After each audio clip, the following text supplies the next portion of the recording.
If you want to enable effective collaboration, visualizing your workflow is the first step you should do. These days, I was on board as a project manager in a new company, and my manager just assigned me a new project that was just taken over from another company. However, we don't have enough human resources, insufficient documents, and undefined collaboration flow to achieve a sustainable deliverable pace. If you were me, what would you do to go through the tough condition? Well, I'm still pretty new to this team, and I'm still unfamiliar with how they collaborate. Therefore, it will be better to know how they work together and streamline the process in the beginning. Hello guys, I'm Andy, your Agile coach. Today, I want to share my experience with you that how do you quickly enable effective collaboration by visualizing the team's workflow. Even if you are new to a team, I know some project managers might be unused to this because it's hard for you to know everything in a short time, but it will be important to identify the backbone of a workflow to help you check the work status because you need to track progress, you need to acquire resources, and you need to identify bottlenecks among the team. If you don't do this first, you will be trapped into a maze and nobody helps you. So watch the video till the end. I bet you will get a lot from it. As a project manager, I know many people would like to take control over the progress in a short time. But wait, if you do this, it's probably that you cannot immediately gain the trust with the team. And instead, you will be blind to who should communicate with to get critical resources.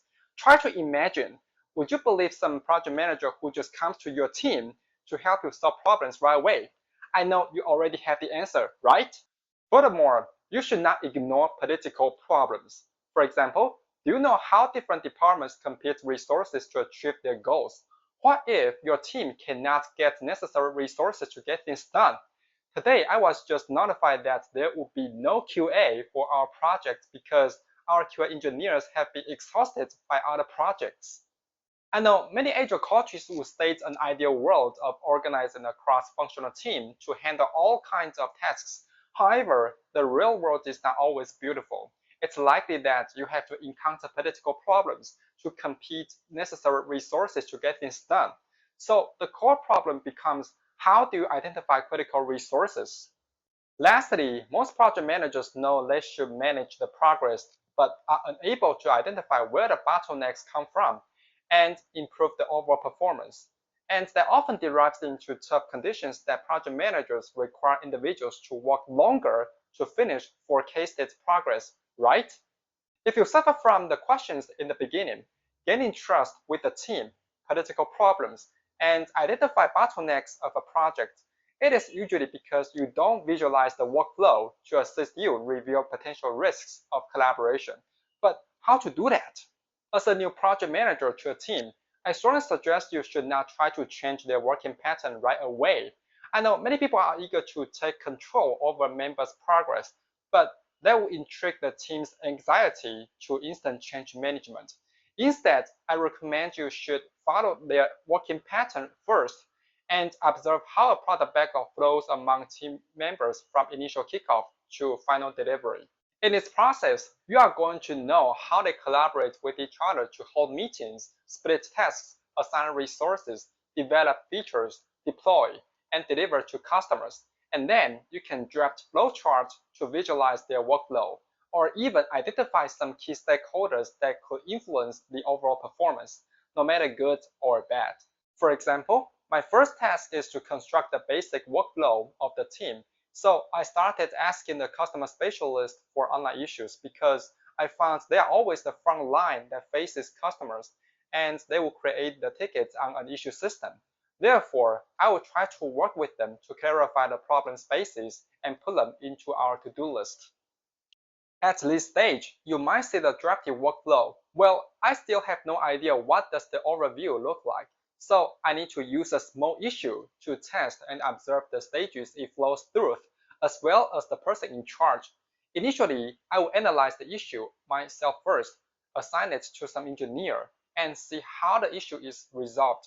In my team, there are 3 different execution environments: DEV, UAT, and PRD. DEV is our development environment, UAT is the customer's testing environment, and PRD is the formal environment that all users access to. I found as developers finish their items, they are assigned to QA engineers for further validation. But we cannot deploy the validated items to UAT environments immediately, since we should notify the customers and arrange an available time for deployments. The reason is that sometimes they will demonstrate their features to users, so we cannot casually deploy to UAT environments. That is kind of different from what I met before, but that's how they work. Now you come to know the workflow looks like this. Once the testing fails in DV environment, the issue is pulled back to the original state, or it is deployed to UAT environment under customer's approval. Usually, UAT environment is almost the same as production environment except some configurations. In order to inspect the correctness of the tested issues, the QA engineer validates it and notify our customers to recheck and get ready to deploy to production environment or back to the original state. In this way, you could draw out a diagram between DV and UAT environment as the drafted one. Once the customer approves of the result, I'll arrange the next deployment plan with him.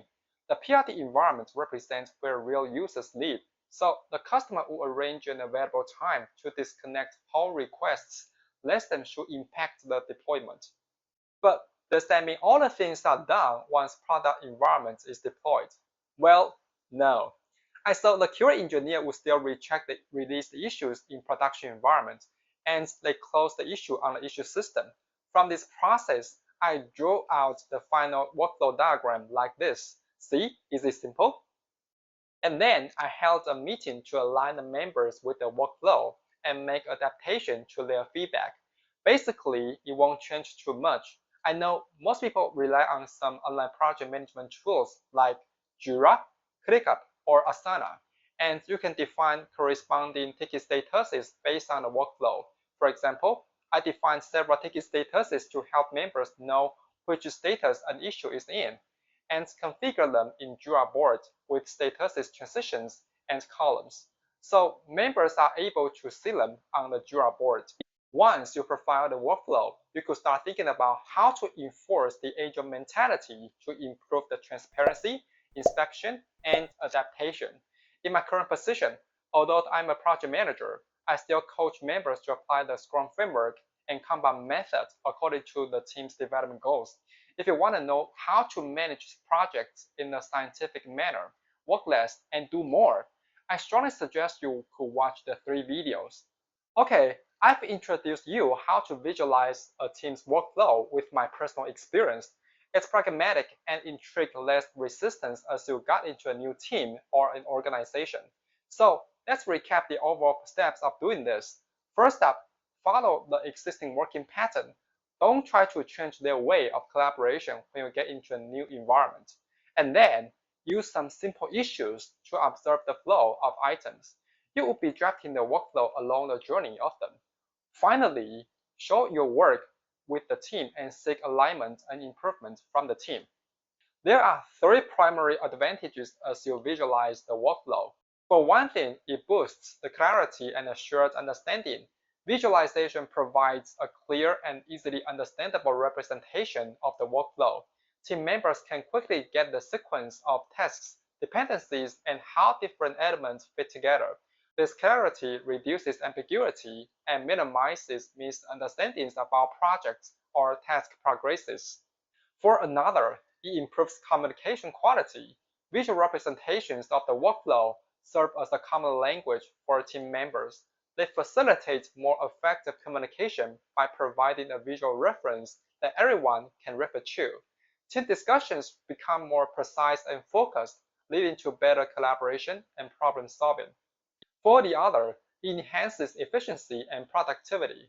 Visualizing the workflow helps identify bottlenecks, redundant tasks, and areas where improvements can be made. Teams can optimize their processes, allocate resources more efficiently, and reduce delays. As a result, projects tend to move forward more smoothly and productivity increases.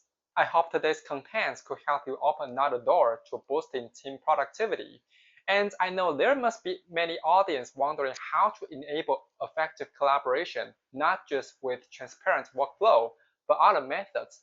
Now I provide a free one-on-one consulting service, please reserve the web call with me in the introduction. I expect to have a talk with you soon. If you like this video, thumbs up, subscribe me, and comment below if you have any questions. I'm Andy, your Agile coach. See you next time.